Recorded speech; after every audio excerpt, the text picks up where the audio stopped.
Agora que as partidas da Liga Neo Egoist foram finalizadas, vamos levantar tudo que foi nos mostrado nessa competição. Lembrando que o arco da competição começou no capítulo 152, onde os jogadores receberam a mensagem para reapresentação.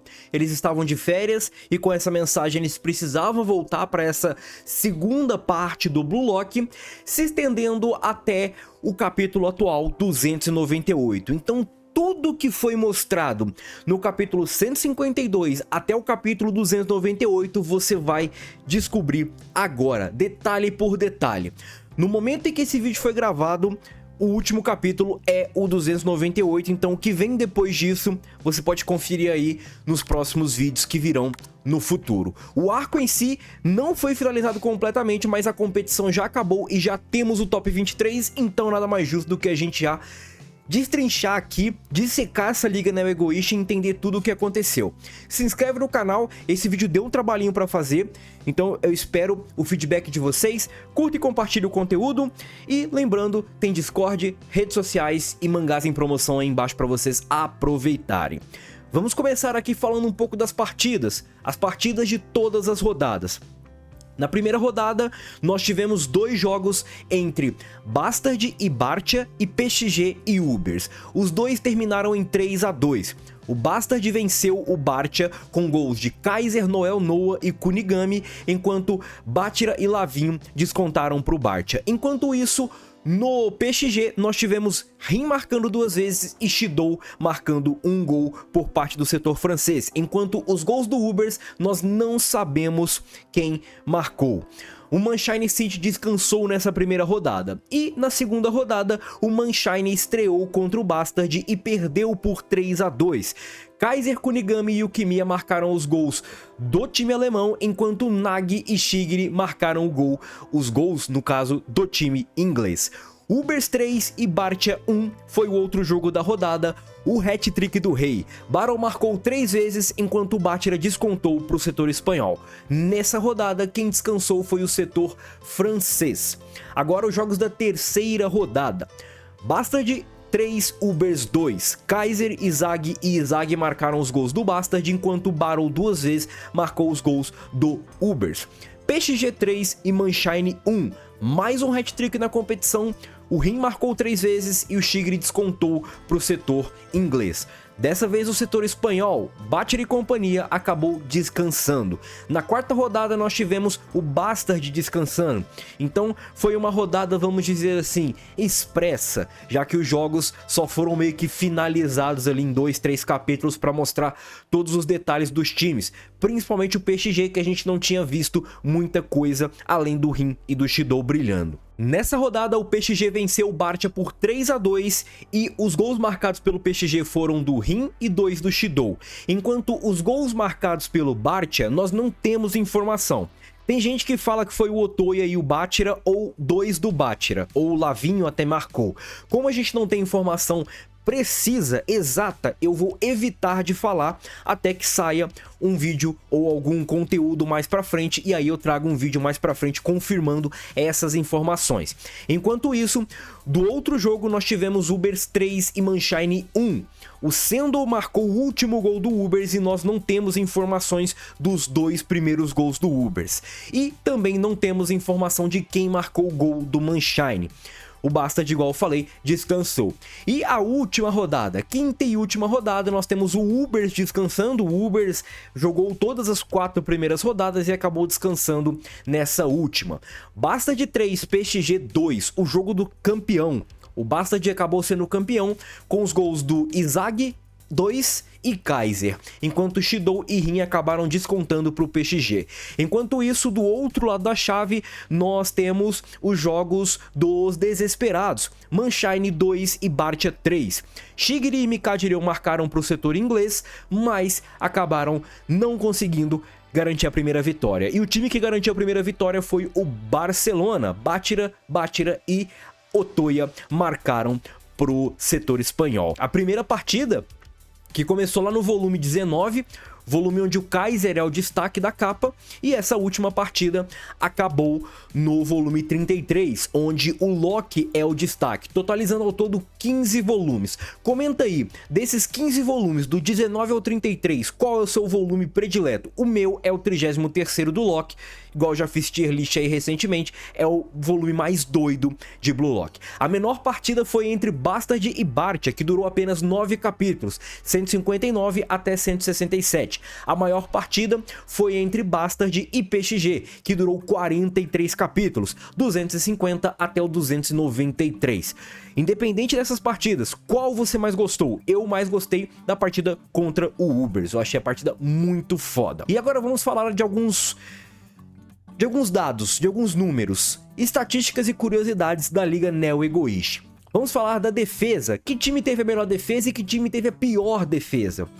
A melhor defesa foi dividida em 3 times. Ubers, Bastard e PXG tiveram a melhor defesa da competição. Ambos os times levaram apenas 8 gols. Enquanto isso, o Bartia levou 11 e o Manshine acabou levando 12 gols. Com isso, a pior defesa é do setor inglês. Agora, falando de defesa, vamos falar agora do ataque. Que time teve o melhor ataque? O time com o melhor ataque foi o Bastard. Ele venceu todos os jogos, então ele conseguiu marcar 12 gols. Nenhum outro time conseguiu chegar nessa marca. E o pior ataque da liga fica por conta do Manshine, que marcou apenas 6 gols na Liga Neo Egoist. E quem foram os artilheiros dessa competição?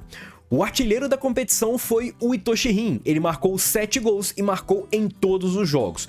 O vice-artilheiro foi o Battle, 5 gols e com um jogo a menos. O Kaiser acabou marcando 4 gols, Shidou 4 gols, Izagi e Bachira também com 4 gols. O Kaiser, se eu não me engano, também, além do Itoshi, ele acabou marcando em todos os jogos. Shigiri com 3 e Kunigami com 2 gols acabam fechando a lista. Detalhe, eu não contei jogadores que marcaram apenas um gol, como Noel, Lavin, Yukimiya e por aí vai. Eu contei com pelo menos 2 gols pra cima. Então esses são os 8 principais artilheiros da Liga Neo Egoish. Agora, antes de pularmos para o próximo tópico, vale aqui algumas observações. Nós não temos informações de 4 gols do Ubers, os 2 marcados contra o PXG e os 2 primeiros marcados contra o Manshine.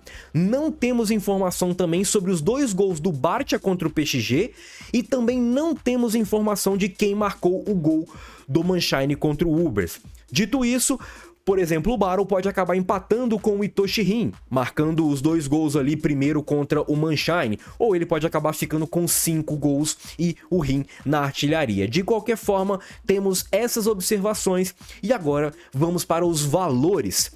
Vamos começar aqui listando um pouco do top 23 para vocês. Quais são os jogadores que compuseram esse top 23?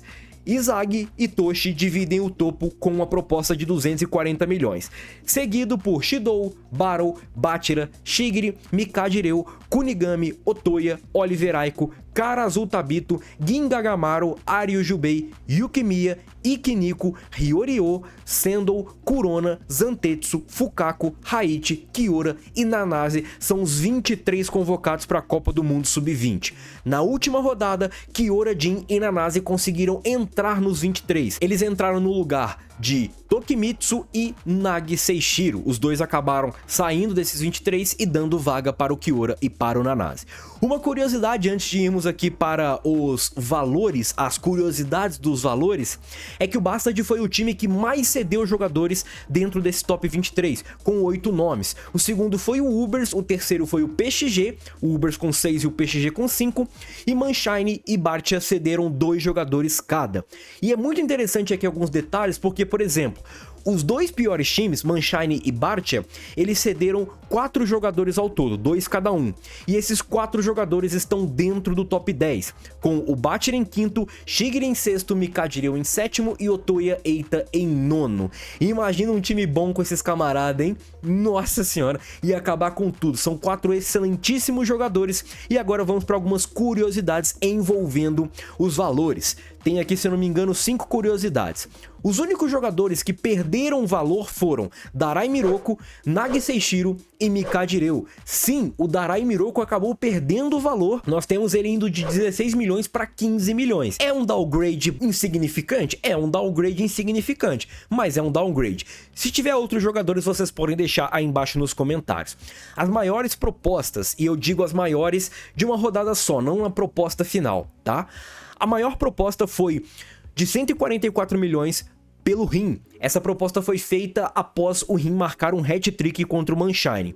E agora as outras duas maiores foram de 100 milhões. Uma pelo Battle, após o Battle marcar um hat-trick contra o Bartia, e a outra pelo Izag. E essa proposta pelo Izag foi feita logo depois que o Izag foi o MVP do Bastard na partida contra o Ubers, onde ele controlou tudo, participou dos 3 gols, marcando 2 dando assistência para 1. Então são as, vamos dizer assim, o segundo maior up de valor. O terceiro maior up de valor é do Izag, de 90 milhões. E essa proposta foi feita logo após o Izag ser campeão da Liga Neo Egoish. Foi feita pelo Bastard, depois que o Izag venceu o PXG. E a quinta maior proposta, no caso quarta, né? Mas, porque tem duas aqui de 100 milhões, mas enfim, vocês entenderam. A quinta maior proposta, o quinto maior salto foi de 88 milhões pelo Nagi Seishiro. Essa proposta foi feita logo após o Nagi marcar aquele golaço, o voleio quíntuplo dele contra o Bastard e ser considerado o gênio. 88 milhões, e naquele momento o Nagi era o top 2, atrás apenas do Battle, que tinha alcançado 100 milhões. Muito foda. E aqui, uma curiosidade só para finalizar essa parte do vídeo, é que a menor proposta foi de 1 milhão. O jogador, por exemplo, como Kurona, pós-PXG, pós-jogo contra o PXG, acabou subindo 1 milhão de valor. Confesso que eu não sei se outro jogador subiu, porque eu não peguei todos esses detalhes, mas a menor proposta foi do Kurona. Jogadores como Kurona, por exemplo, recebendo apenas 1 milhão de iene de upgrade de proposta. Agora eu quero falar um pouco das minhas surpresas, tanto positivas quanto negativas, e isso está ligado exclusivamente a jogador, tá? Eu quero falar um pouco de 2 jogadores que me surpreenderam positivamente, Otoya e Shigiri. São 2 excelentes jogadores, mas ninguém imaginava que eles teriam o destaque que tiveram. O Shigiri principalmente, né? O Otoya, beleza, tem o Bachira e tudo mais, o time era do Bachira. O Otoya continuou como coadjuvante, mas ele foi muito fundamental para o time do Bartia.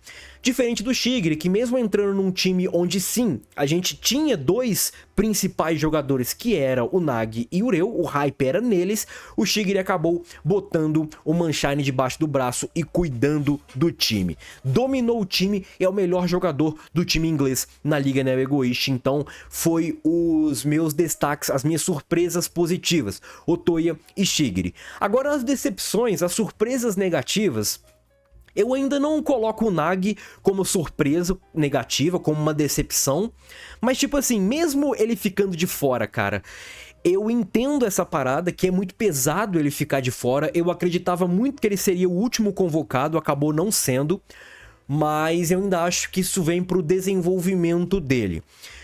Agora eu quero colocar um asterisco aqui, relacionado ao Karazu, tá? Eu acho que ele foi uma surpresa negativa, mas com um asterisco, porque o Karazu ele jogou bem, só que eu esperava de fato que ele tivesse um papel muito mais impactante do que ele teve.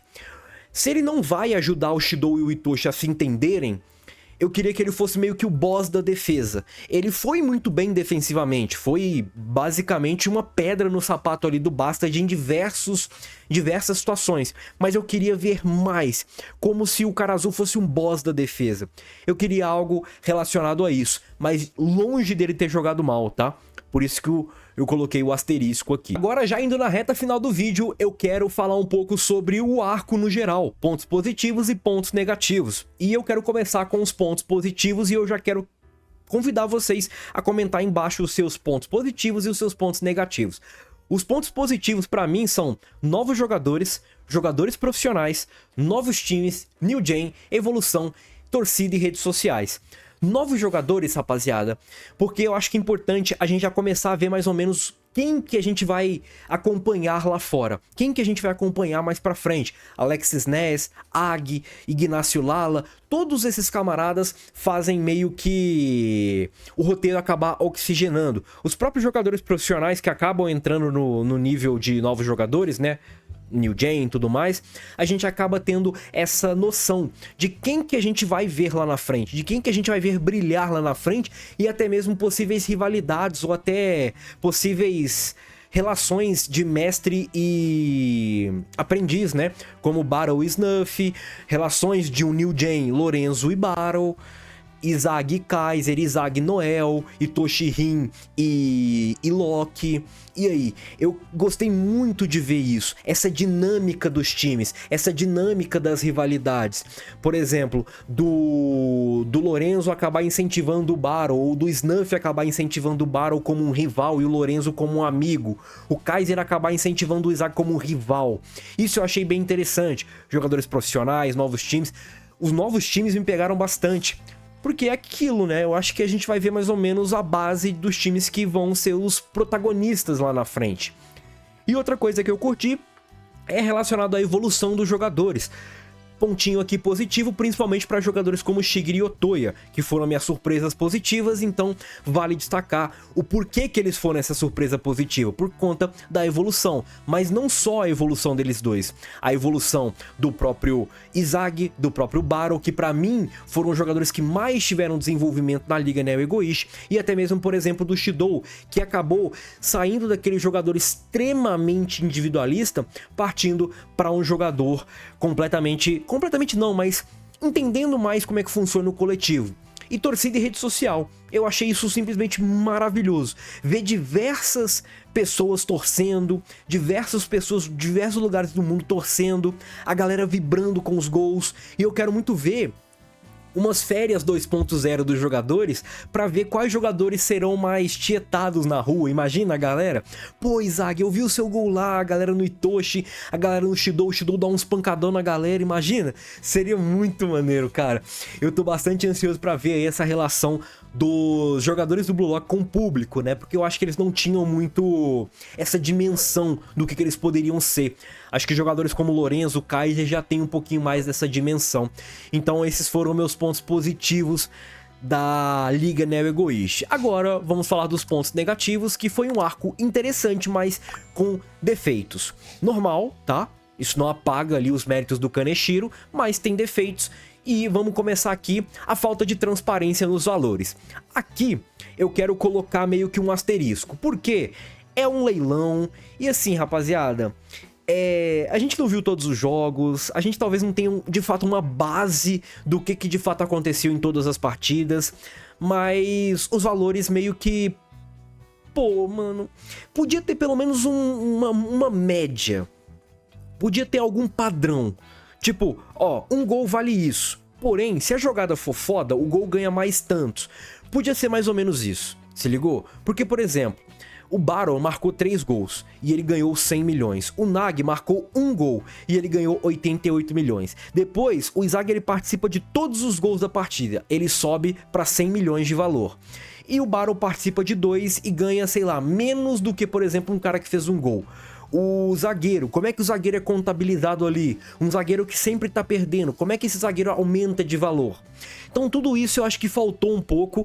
Eu entendo essa parada do leilão, tá, rapaziada? Eu entendo que não é de fato algo que dá pra mensurar, mas eu acho que faltou um pouquinho de transparência nos valores. De qualquer forma, isso daqui é um asterisco, porque eu acho que reclamar dos valores é ficar dando murro em ponta de faca. Beleza? Agora, outra coisa que me incomodou, e eu acho que incomodou vocês também, é a falta de informação completa sobre as partidas. Por exemplo, Ubers e PXG. Quem marcou os gols do Ubers? A gente não sabe. Se ligou? PXG e Bartia. Quem marcou os gols do Bartia? A gente não sabe com exatidão quem marcou. A gente supõe que tenha sido Otoya e Bátira, Lavinho e Bátira, ou 2 do Lavinho, ou Otoya e Lavinho, enfim. Outra coisa, Ubers e Manshine. Teve 4 gols, a gente só sabe de 1. Isso eu achei que faltou e isso eu achei que não poderia faltar. Eu acho que toda vez que tivesse o resultado final, a gente poderia ver os gols. Como, por exemplo, foi com o Battle, como, por exemplo, foi com o Itoshi-Rin ali contra o Manshine e o Battle contra o Bartia. Eu acho que a gente deveria ter, não necessariamente meio que ver como é que foi os gols, mas quem marcou, eu acho que a gente deveria ter essa noção pra gente entender, por exemplo, o Battle. O Battle, ele jogou numa partida que a gente não tem informação de 2 gols. Esses 2 gols podem empatar o Battle na artilharia com o Rin. E aí, a gente não tem essa informação, então o Battle fica pra trás e o Rin é artilheiro isolado. Então acho que faltou essas informações serem mais completas. E outra coisa que faltou é a oxigenação de roteiro. Sempre engessado em alguns jogadores e em partidas mais extensas isso acaba ficando ruim, como por exemplo a gente viu o final do jogo contra o PXG. O foco era 4 monstros. Beleza, mas precisava ser tão engessado assim? Não é o problema o foco no Shidou, o foco no Rin, no Kaiser, no Izag. É só o foco neles. Não teve páginas pra, sei lá, um cara azul ganhar destaque no sentido de um flashback, o desenvolvimento dele, como é que ele treinou. O cara azul mudou de posição, velho. Eu acho que faltou isso. O Loki toda hora dava dicas ali pra galera. Ó, você tem que melhorar isso, você tem que melhorar aquilo. Poderia mostrar mais coisas dele treinando, um pouquinho do pensamento que ele tem no jogo. Charles. Pra que serviu o Charles? Serviu pra tipo assim, aparecer em 2 momentos. O passe pro Shidou e o passe pro Rin. E acabou o Charles. Que é um passador que aparentemente o Loki queria ganhar destaque. Queria dar destaque pra ele. Enfim, eu acho que faltou mais essas oxigenações aí de roteiro. No jogo contra o Ubers, o Nico acabou não ganhando destaque nenhum. Ele só ganhou um destaque, vamos dizer assim, interessante porque ele ganhou Metavision. Mas fora isso, cara, o Nico não apareceu mais em nenhum momento da partida. Faltou esses destaques pra esses camaradas aí. E essa falta de oxigenação, essa falta de pluralidade no roteiro acabou meio que talvez para algumas partidas maiores ficando muito ruim, e esse foi um ponto negativo que eu elenquei aqui. Beleza? Galerinha, espero que vocês tenham curtido o vídeo, espero que vocês tenham ficado aí mais atentos a todas essas curiosidades. Se tiver curiosidades a mais, podem deixar aí embaixo nos comentários. Curta e compartilha, tamo junto, valeu e fui!